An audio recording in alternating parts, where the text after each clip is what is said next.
আমরা সরকারের কাছে একটাই দাবি, দিনের আন্দোলন যারা সরে গেছে তাদের শহীদের প্রতি মাত্রায় কামনা করি, আর যারা আহত হয়েছে তাদের সুস্বাস্থ্য কামনা করি।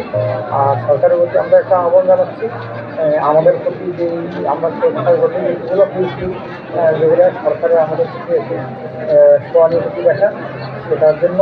আর যেটা ফাউন্ডেশনের যে টাকাগুলো তাদের জন্য আশা করি আমরা অত্যন্ত সাংবাদিকভাবে খুশি আছি। আর পাশাপাশি এটাও রাখি আমার আল্লাহ।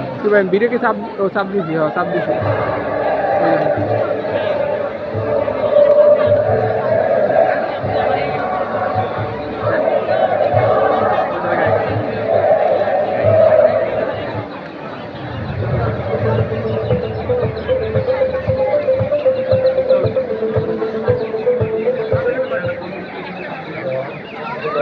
সবার তথ্য গেছে বুঝলেন কথা।